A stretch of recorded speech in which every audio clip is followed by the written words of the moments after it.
بسم الله الرحمن الرحيم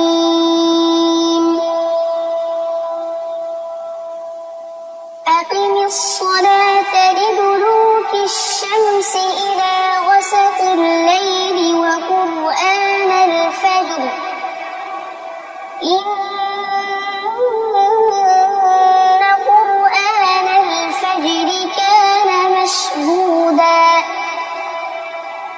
ومن الليل فتهجد به نافلة لك عسى أن يبعثك ربك مقاما محمودا